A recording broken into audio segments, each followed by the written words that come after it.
అందరికీ నమస్కారం. భగవద్గీత 10వ అధ్యాయం విభూతి యోగంలో 8వ శ్లోకం.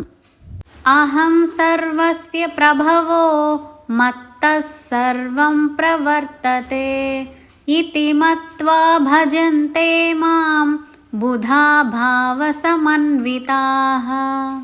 అర్జున, నేనే ఈ సకల జగత్తు ఉత్పత్తికి కారకుడను. ఈ సకల జగత్తు నా వలననే నడుస్తూ ఉంది. ఈ విషయం తెలుసుకున్న సాధకుడు నా యందు భక్తిభావంతో నన్నే పూజిస్తాడు అని పలికాడు శ్రీకృష్ణ పరమాత్మ. ఈ సమస్త జగత్తు పుట్టడానికి నేనే కారణం. నాలో నుండి జగత్తు ఆవిర్భవించింది.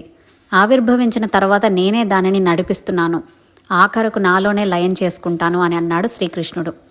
మనలో చాలామంది దైవం మీద భక్తి కలిగి ఉంటారు. కానీ భగవంతుని మీద ఏకాగ్ర భక్తి, శ్రద్ధ, నిష్ఠ కలిగిన వారు కొద్దిమందే ఉంటారు. అటువంటి వారికి ఏకాగ్ర భక్తి, నిష్ఠ ఎలా కలుగుతుంది అంటే పరమాత్మను గురించి క్షుణ్ణంగా తెలుసుకున్న తర్వాత కలుగుతుంది. లేకపోతే దేవుడు అంటే మనం కోరుకున్న కోరికలు తీర్చేవాడుగానే మనకు తెలుస్తుంది. కాబట్టి ఈ జగత్తుకంతటికీ మూలాధారము పరమాత్మ. ఆయనే ఈ జగత్తును సృష్టించి, పెంచి, పోషించి లయం చేస్తున్నాడు. మన నిమిత్త మాత్రులమని తెలుసుకోవాలి.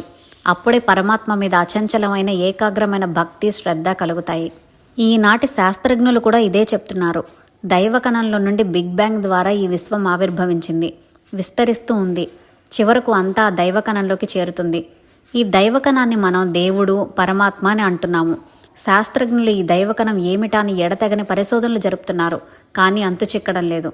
అలాగే మనం కూడా పరమాత్మ గురించి తెలుసుకోవాలని, పరమాత్మ మీద భక్తి కలిగి ఉండాలని భగవద్గీతలో కృష్ణుడు చెప్తున్నాడు.